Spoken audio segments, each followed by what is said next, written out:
अस्सलाम वालेकुम स्टूडेंट्स, क्या हाल है जी? कैसे हैं आप सब? खैरियत से हैं स्टूडेंट्स? मैं हूं मोहम्मद इब्राहिम आपके चैनल डायमेंशनल फिजिक्स से। और स्टूडेंट्स, आज हम डिस्कस करने वाले हैं chapter number 3 motion and force. Topic है जी बड़ा ही important topic, Newton laws of motion. बच्चों, अक्सर इससे पेपर में शॉर्ट क्वेश्चन और MCQs पूछे जाते हैं। ठीक है, आप ये अपने बेसिक लेवल्स पे भी पढ़कर आए।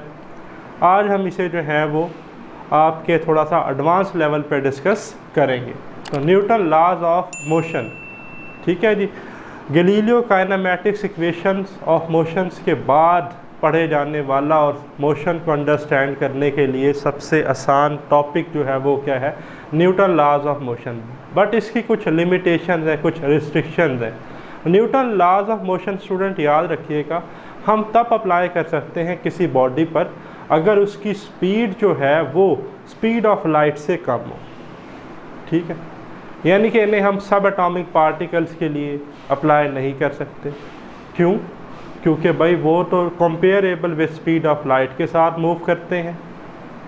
ठीक है, जैसे क्वांटा ऑफ इलेक्ट्रोमैग्नेटिक वेव हो गया, फोटोन। अब ये जो सारी चीज़ें हैं ये हम सारी चैप्टर 19 में डिस्कस करेंगे। Dawn of modern physics, relativistic mechanics, जिसे एल्बर्ट आइंस्टाइन ने एक्सप्लेन किया। तो आज का हमारा टॉपिक याद रखिएगा क्लासिकल फिजिक्स से रिलेटेड है, ओल्ड फिजिक्स से रिलेटेड। ठीक है, तो टॉपिक है न्यूटन लॉज ऑफ मोशन। तो न्यूटन लॉज ऑफ मोशन जो है ये जो है जी आइजैक न्यूटन ने दी। कब? 1687 में अपने बुक प्रिंसिपिया में इसने एम्पिरिकल लॉज जो है वो पब्लिश की। ठीक है जी। अब लॉज हैं, कवानीन है, कानून है, इनका मतलब कि ये हमारे पास बेसिक्स हैं। लॉज में कोई चेंज नहीं आ सकती। ठीक है, बट ये क्लासिकल लॉज है, क्वांटम मैकेनिकली ये एप्लीकेबल और ट्रू नहीं है। बट न्यूटन लॉज से 500 साल पहले, कई साल पहले अबू अली सीना ने स्टेटमेंट दी थी कि no body beings to move और कम्स टू रेस्ट इटसेल्फ। कोई बॉडी खुद ब खुद ही जो है वो मूव नहीं कर सकती और अपने आप जो है रेस्ट में नहीं आ सकती। इसका क्या मतलब है कि फॉर एग्जांपल एक बॉल जो है वो मूव करती हुई जा रही है स्ट्रेट लाइन, तो क्या वो बॉल खुद ब खुद ही स्टॉप नहीं होगी? वो खुद ब खुद ही स्टॉप नहीं होगी।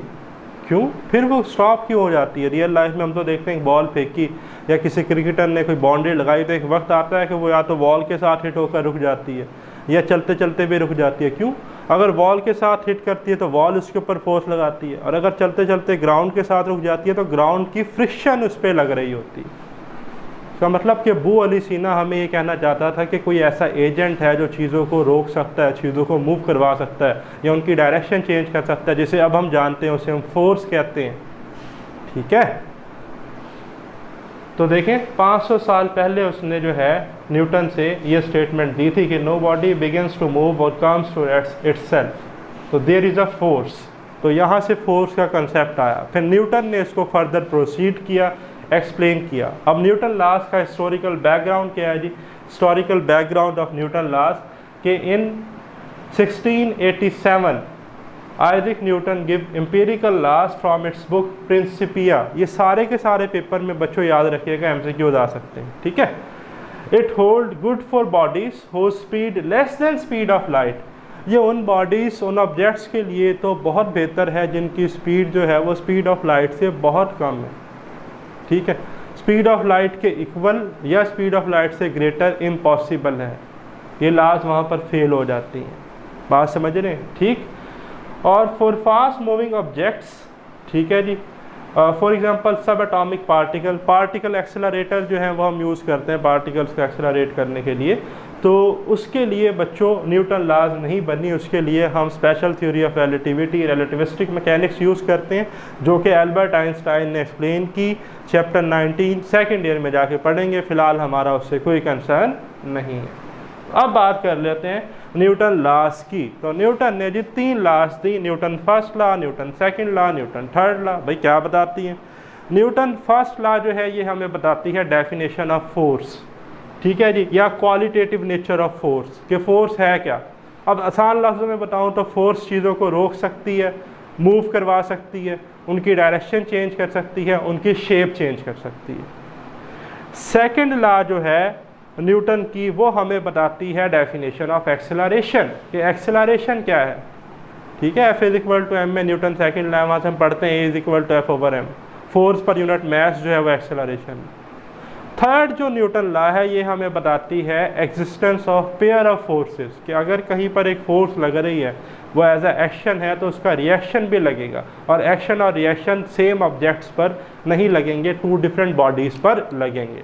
तो ये थी इनकी समरी, अब डिटेल में पढ़ते हैं। तो देखें न्यूटन फर्स्ट लॉ याद रखिएगा, एग्जाम में शॉर्ट क्वेश्चन आ जाता है कि एक्सप्लेन लॉ ऑफ इनर्शिया या स्टेट लॉ ऑफ इनर्शिया, तो बच्चों न्यूटन फर्स्ट लॉ को ही हम लॉ ऑफ इनर्शिया कहते हैं। ठीक है, तो न्यूटन फर्स्ट लॉ है क्या, a body continue state of rest और uniform motion until no external force act on it. कोई बॉडी जो है वो अपनी स्टेट ऑफ रेस्ट को बरकरार रखेगी या मोशन को बरकरार रखेगी जब तक उसके ऊपर कोई एक्सटर्नल फोर्स ना लगे। ठीक है, कोई बॉल है वो रोड पे मूव करती जा रही थी, मूव करती रहेगी जब तक उसके ऊपर फ्रिक्शनल फोर्स ना लगे। कोई ऑब्जेक्ट रेस्ट में पड़ा हुआ है तो वो रेस्ट में ही पड़ा रहेगा जब तक हम बाहर से कोई एक्सटर्नल फोर्स लगा के उसे डिस्टर्ब ना करें। तो it give definition of force. Newton first law हमें क्या बताती है, फोर्स की डेफिनेशन, कि force is an agent that change the direction of a body, tends to stops, tends to move और change the shape of a body. तो qualitative nature of force, force एक quality है। ठीक है जी, according to Newton first law जो मैंने आपको पॉइंट्स बताए। तो it is also called law of inertia, इसे हम लॉ ऑफ इनर्शिया भी कहते हैं।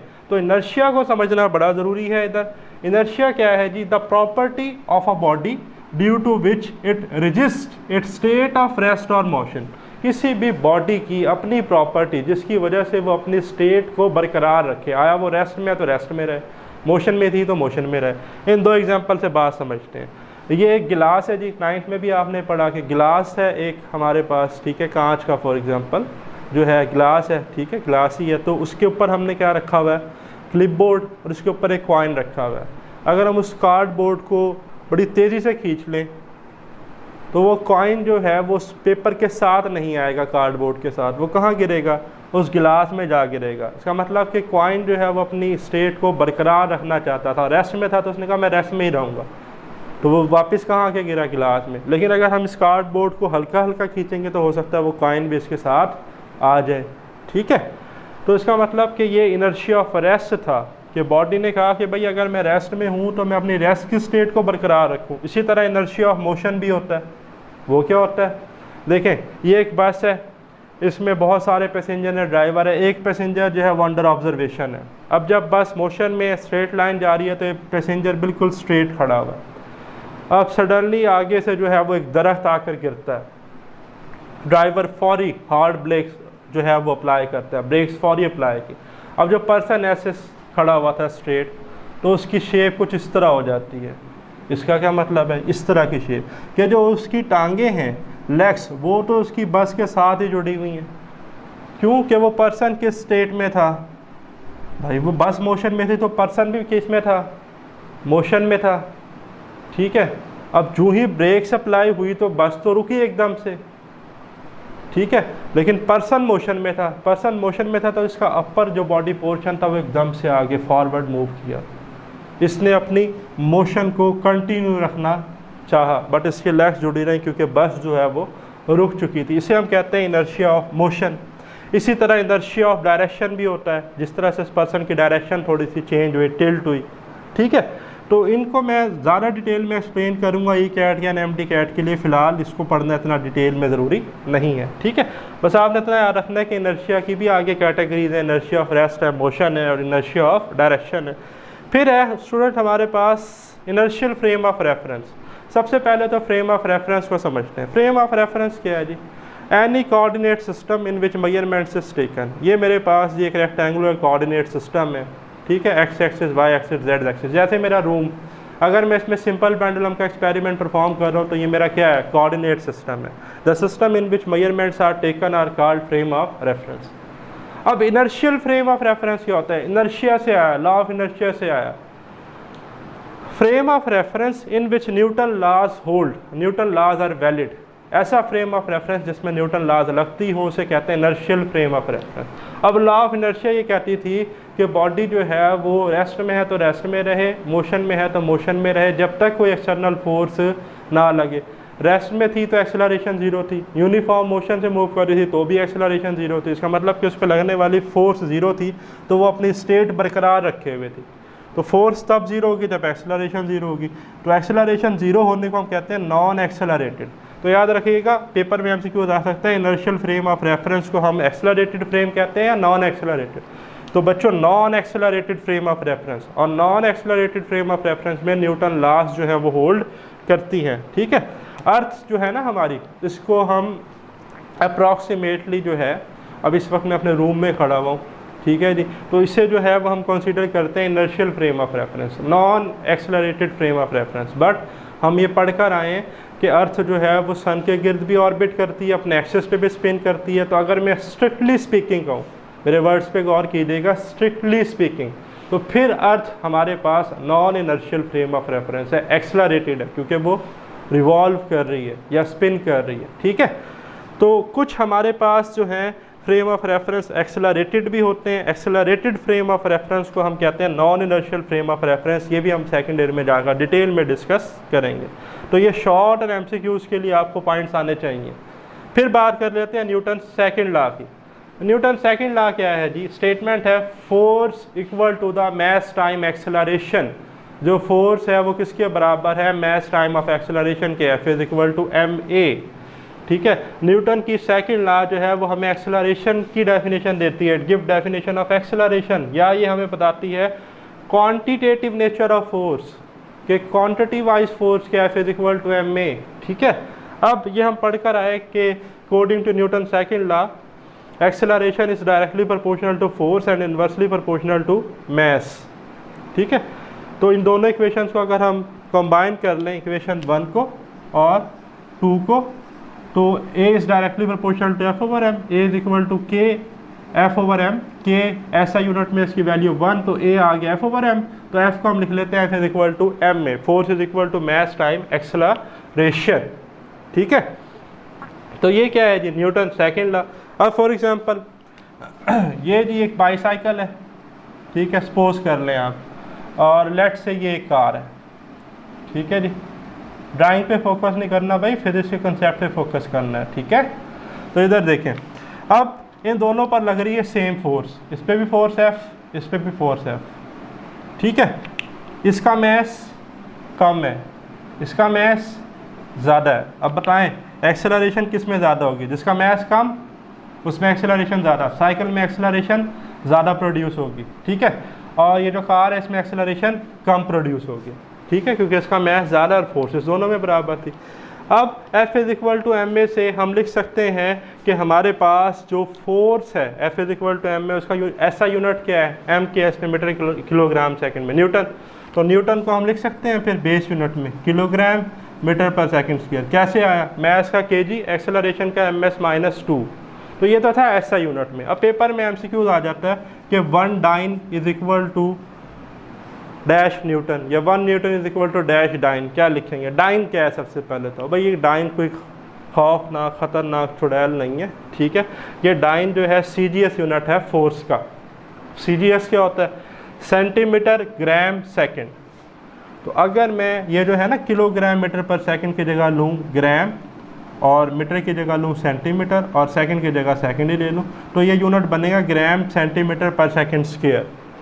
तो इसे हम कहते हैं फिर डाइन। और याद रखिएगा 1 न्यूटन, न्यूटन बड़ा यूनिट है, डाइन छोटा यूनिट है, सीजीएस यूनिट छोटे यूनिट होते हैं। तो 1 न्यूटन बराबर होता है 10⁵ डाइन के। ठीक है, या 1 डाइन जो है वो किसके बराबर होगा? 1 डाइन जो है ये बराबर होगा 10⁻⁻5 न्यूटन के। ओके हो गया जी, ये पेपर में एमसीक्यू आ सकता है। फिर Newton third law of motion. Newton third law of motion ये बताती है कि फोर्सेस हमेशा जो है वो पेयर की फॉर्म में एक्ट करती हैं। ठीक है, और अगर कोई किसी ऑब्जेक्ट पर एक्शन लग रहा है तो किसी दूसरे ऑब्जेक्ट पे रिएक्शन लगेगा। एक्शन और रिएक्शन जो है सेम मैग्नीट्यूड के होंगे, बट उनकी डायरेक्शन ओपोजिट होगी और डिफरेंट बॉडीज़ पर लगेंगे। तो आए ज़रा देखते हैं। Action and reaction are equal in magnitude but opposite in direction. Action और रिएक्शन क्या है, इक्वल है मैग्नीट्यूड में, बट उनकी डायरेक्शंस क्या है, ओपोजिट्स हैं। Always act on a different bodies, हमेशा दूसरी बॉडी पर लगेंगे, ठीक है। अच्छा, फिर it give effect of force, ये हमें क्या बताती है Newton third law, effect of force mean existence of pair of forces. जैसे अगर कोई ऑब्जेक्ट सर्कुलर शेप में जो है वो मूव कर रहा है, जैसे वो झूला जो है रिंग वाला, अगर वो सर्कुलर शेप में मूव करता है तो जो उसके अंदर जो लोग बैठे हुए हैं उनके ऊपर सेंट्रीपिटल फोर्स लग रही है, ठीक है। Centripetal force centre seeking force है। लेकिन जो है अब वो जो झूला है वो उन पर्सन पे कौन सी फोर्स लगा रहा है, सेंट्रीपिटल फोर्स, बट वो जो पर्सन है वो झूले की वॉल्स पे कौन सी फोर्स लगा रहे हैं, सेंट्रीफ्यूगल फोर्स। तो फोर्सेस हमेशा क्या होती हैं, पेयर की फॉर्म में एग्जिस्ट करती हैं, ठीक है। एक्शन फोर्स है तो रिएक्शन फोर्स है, एक्शन फोर्स सेंट्रीपिटल फोर्स है तो उसका रिएक्शन क्या है, सेंट्रीफ्यूगल फोर्स है। अब ये आपके बुक में उसने एक एग्जांपल ली हुई है कि एक पर्सन जो है वो बोट में बैठा हुआ है और किसी बंदरगाह के करीब वो जो सामान है वो जो है जिस साहिल समंदर पर फेंक रहा है। अब ये जो पर्सन है ये फोर्स लगा रहा है किसके ऊपर, इस ब्लॉक के ऊपर इसको फॉरवर्ड भेज रहा है, तो ये ब्लॉक भी इस पर्सन के ऊपर क्या लगाएगा, फोर्स। और ये जो पर्सन के ऊपर फोर्स लगाएगा तो ये इस शिप में बैठा है, उसके साथ अटैच कनेक्टेड है, तो शिप जो है वो किस में है, पानी पर खड़ी हुई है। तो जो ही ये ब्लॉक को आगे फेंकेगा वो एक्शन था, ब्लॉक ने इस पर फोर्स लगाई वो रिएक्शन था।